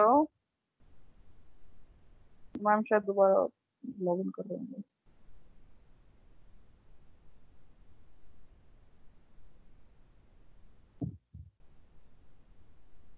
hello Khushboo ma'am Audible? आप ऑडिबल? हाँ जी मैम, बताइए प्लीज। नहीं, इसमें बस ये पूछ रही थी कि जब हमारे पास इंडिपेंडेंट वेरिएबल का इफेक्ट हमें एक डिपेंडेंट वेरिएबल पे देखना होता है, जी मैम। इन जी मैम। दैट केस हमारे इंडिपेंडेंट वेरिएबल जो होते हैं वो अनकोरिलेटेड होने चाहिए। इंडिपेंडेंट वेरिएबल, जी मैम। हाँ, ये पूछ रही थी। ऐसा भी होता है ना कि उस केस में हमें ये चेक करना होता है कि कोई वेरिएबल्स आपस में रिलेटेड तो नहीं है, कोरिलेटेड तो नहीं है। जी जी मैम। मैम जो आप एग्जांपल दे रहे हो ये मल्टीपल रिग्रेशन में आएगा अभी। मल्टीपल रिग्रेशन अच्छा। में हम लोग देखते हैं मल्टीपल इंडिपेंडेंट वेरिएबल्स का जो असर है, द इफेक्ट ऑफ हाँ multiple independent variables on one dependent variable, this is हाँ मल्टीपल हाँ। रिग्रेशन। हाँ जी, तो इसमें हम ओके सबसे पहले मैम कोरिलेटेडनेस ही चेक करते हैं इनकी कि आपस में हाँ। कोरिलेटेड तो नहीं है। क्योंकि अगर इनके ओके बीच में कोई भी कोरिलेशन है then it can have a mixed effect on the dependent variable. Mix. हाँ जी, तो उसको अवॉइड करने के लिए हम इनका कोरिलेशन चेक करते हैं। उसका भी कट ऑफ है 0.4 हाँ 0.5 से कम होना चाहिए, तो then we can take those values. Okay okay ma'am, हाँ थैंक जी you. Ma'am. Okay ma'am. Guys जैसे आप देखोगे स्कैटर प्लॉट हमने बनाया। स्कैटर प्लॉट के आपको स्टेप पता चल गए? ग्राफ पे जाएंगे, लेगेसी डायलॉग से ले लीजिए स्कैटर प्लॉट था, या आपके पास चार्ट बिल्डर में भी होते हैं बहुत सारे ऑप्शंस। इसको आप ओके करेंगे।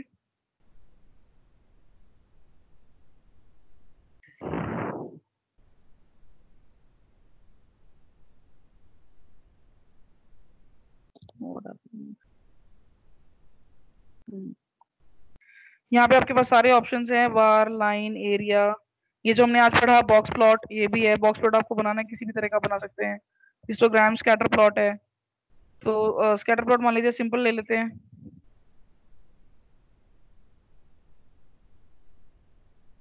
प्राइस को यहाँ, स्क्वायर फीट को यहाँ।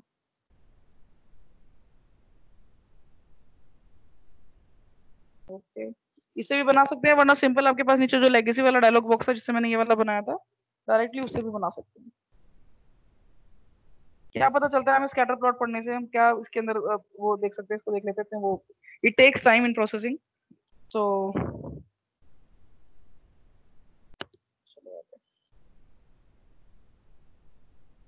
सेम आ रहे हैं दोनों से? ठीक। हमारा प्राइस और स्क्वायर फीट के बीच का हमारा ये डायग्राम है, ग्राफ है। अभी हमने देखा कोरिलेशन हमारा कितना आ रहा था, 0.7 एंड पॉजिटिव।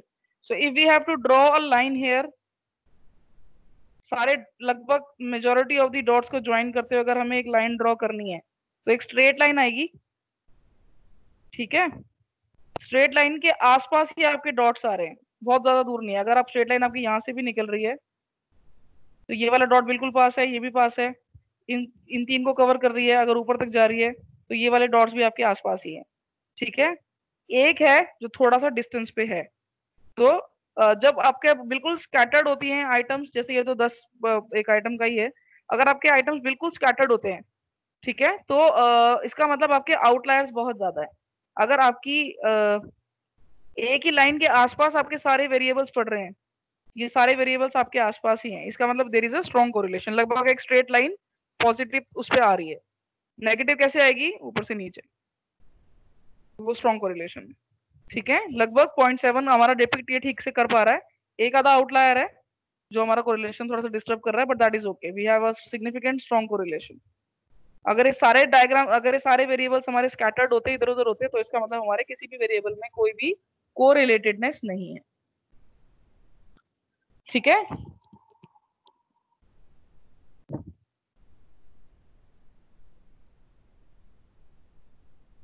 गाइस ने खुद से प्लीज प्रैक्टिस कीजिएगा। एसपीएसएस वाली ये वाली शीट मैं आपको नहीं भेजूंगी, इसमें कुछ नहीं है, आपको एक्सेल से अपना जो डेटा है वो कॉपी पेस्ट करना है and then you have to calculate. सारे ऑप्शन है आपके पास जैसे जैसे, और आई विल रिकमेंड यू कि आप प्लीज इसको डाउनलोड कर ही लीजिएगा एसपीएसएस को, क्योंकि अभी आपके पास रिग्रेशन आएगा, लीनियर मल्टीपल, देन अभी आपके पास अनोवा आएगा एंड टी टेस्ट आएंगे। कंपेयर मीन्स में आप टी टेस्ट होते हैं आपके पास, अनोवा होता है, तो ये सब चीजें अभी आपको करनी है। सो मुझे लगता है कि SPSS is quite a friendly software in doing this. हालांकि एक्सेल में भी बिल्कुल सेम आता है, कोई प्रॉब्लम नहीं है, लेकिन एजम्पशंस होते हैं इन सब टेस्ट के जो हमें पूरे करने होते हैं, तो उन एजम्पशंस को चेक करने के लिए मुझे लगता है एसपीएसएस ही आपको जरूरत पड़ेगी, क्योंकि नॉर्मेलिटी डायग्राम्स आपके एक्सेल में नहीं बनते हैं। स्क्यूनेस का टॉसेस आप पता कर सकते हो वैल्यू से, लेकिन आपके डायग्राम्स प्रोबेबिलिटी डिस्ट्रीब्यूशन कर्व वगैरह इसमें नहीं बनते हैं। Okay, so I would recommend कि आप उसको डाउनलोड कर ही लेना। Guys, measures of central tendency, variability, measures of shape, ये तीनों हमारे डिस्क्रिप्टिव स्टैटिस्टिक्स का एक पार्ट है। इसके अलावा भी so how to calculate descriptive statistics in Excel SPSS सब। इसके अलावा इन सब टॉपिक्स में जेड क्या चीज है, कोरिलेशन क्या चीज है, स्टैंडर्ड डेविएशन क्या बोलते हैं, मीन क्या होते हैं, मोड, मीडियन, क्वार्टाइल्स, परसेंटाइल्स, इसमें किसी को भी कोई भी डाउट हो तो प्लीज आस्क। जितना टॉपिक अभी आज तक हमने कवर किया है।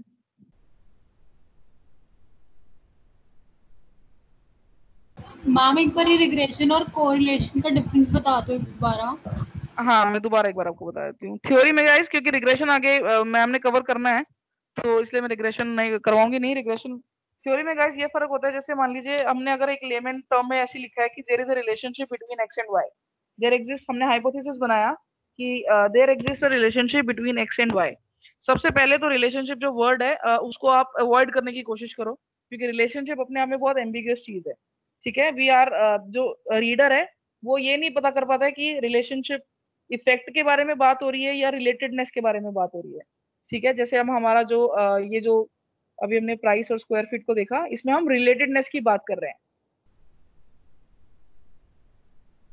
ठीक है। हम इसमें रिलेटेडनेस की बात कर रहे हैं कि ये कितना स्ट्रांगली को रिलेटेड है आपस में, नेगेटिव है या पॉजिटिव है, किसका किस पे इफेक्ट पड़ रहा है ये हमें नहीं पता। प्राइस का स्क्वायर फीट पे इफेक्ट पड़ता है, एक्स का वाई पे फर्क पड़ रहा है, वाई का एक्स पे पड़ रहा है, ये हमें नहीं पता।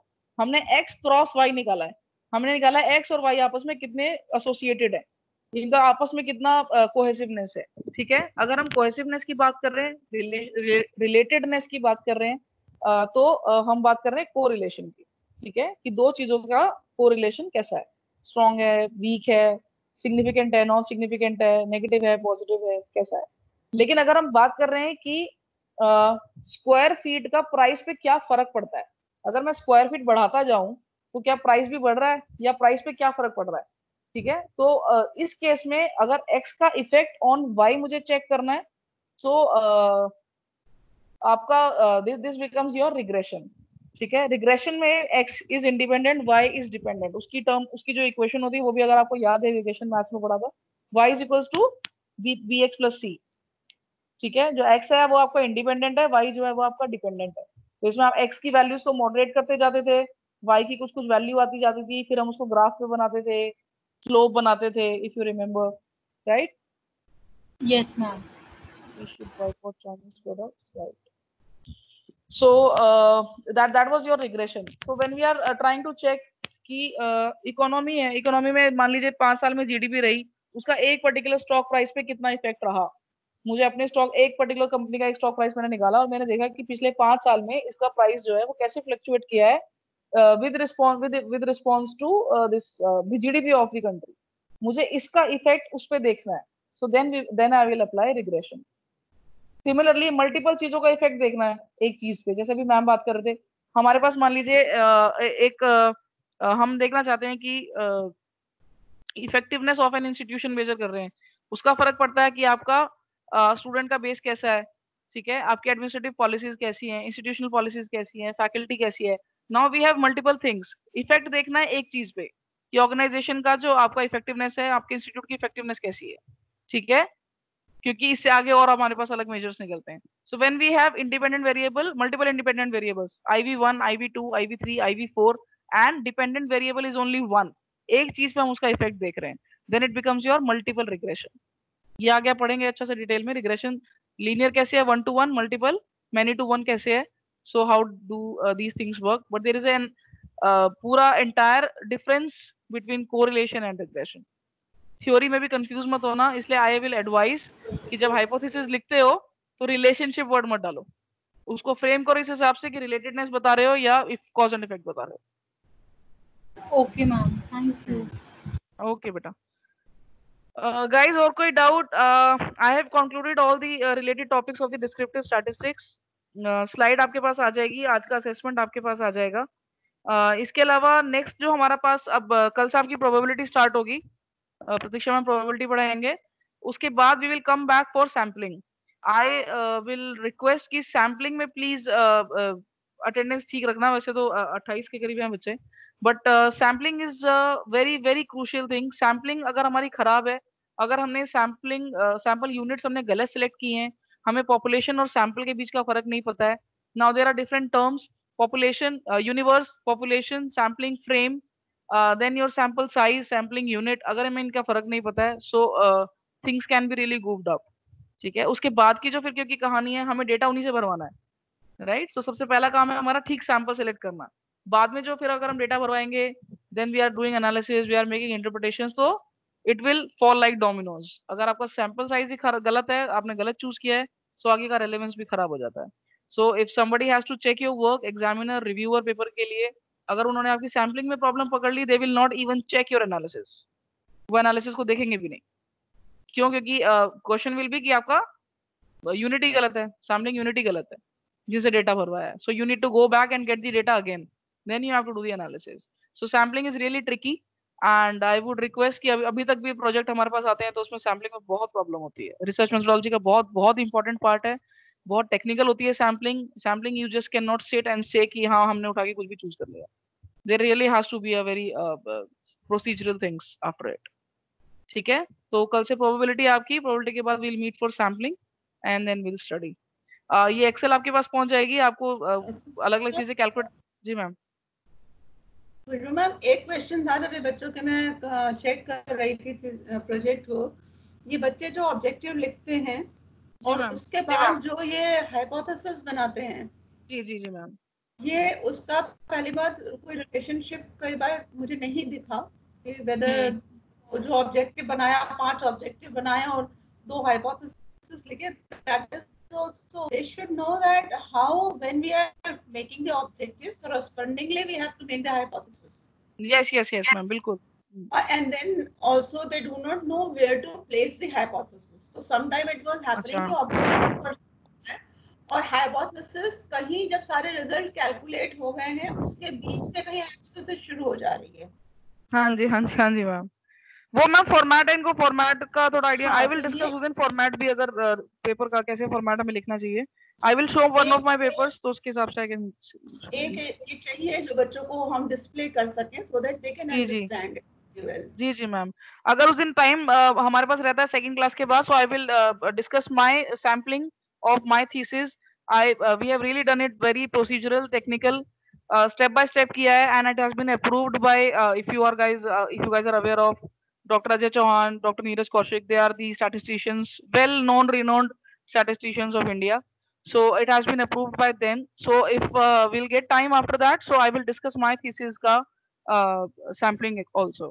ठीक है, so वो ज्यादा मुझे लगता है टीचर्स के लिए भी वैलिड होगा, whoever is ऐसा attending. पेपर इसमें समझ में आ जाए कि भाई एक बार ऑब्जेक्टिव डिस्कस किया है तो हाइपोथेसिस है। हाँ जी, हाँ जी गाइज, ऑलवेज रिसर्च क्वेश्चंस, मैंने अगर क्लास में बीआर पढ़ाया, मैंने हमेशा यही बोला है, research questions must lead to objectives, objectives must lead to hypothesis, and hypothesis must lead to your conclusions. आपकी फाइंडिंग्स तक पहुंचना चाहिए, इनका आपस में पूरा एक ट्रैक है, लीनियर जिसे आप बोलते हैं रिलेशनशिप है, टॉप टू बॉटम।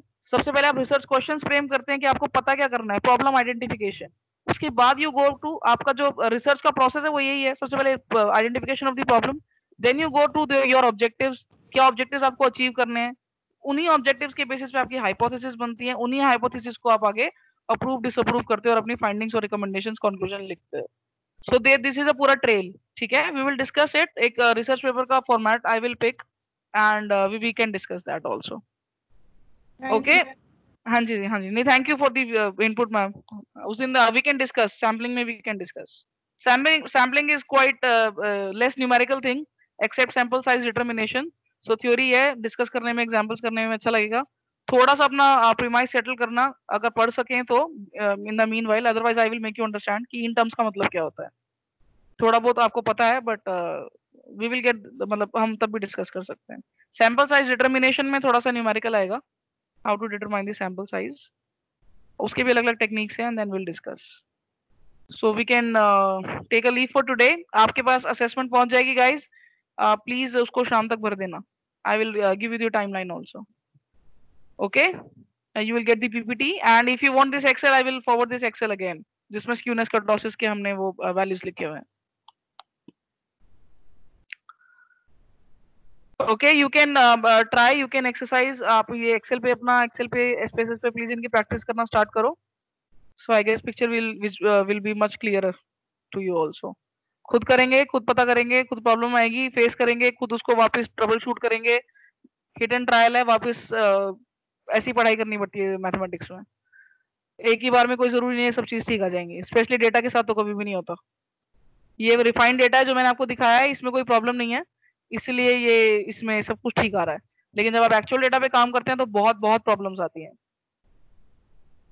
ओके, सो फिलहाल रिफाइंड डेटा पे बस you just need to know कि कौन सा जो आइकन है, कौन से जो आपके ऊपर टाइटल बार में ऑप्शंस है, वो किस चीज को लीड करते हैं, उनका क्या मतलब है, कहाँ कहाँ कौन कौन से ऑप्शंस अवेलेबल है, which all test you can apply, how to make the spaces sheets, how to make this Excel, statistical formulas क्या होते हैं, एडिन्स क्या होते हैं। सो इनसे भी अगर आप लोग गो थ्रू हो गए हैं, ये भी चीजें क्लियर हो गई हैं, तो ये भी काफी है फिलहाल। As we proceed, you just read your test, and जब डेटा पे लगाना होगा बैठ के तब एक अलग पिक्चर होगी, but you will at least have your background ready. Okay, so we can leave for the day. Thank you all of you, and take care. We'll meet after probability. Okay, bye.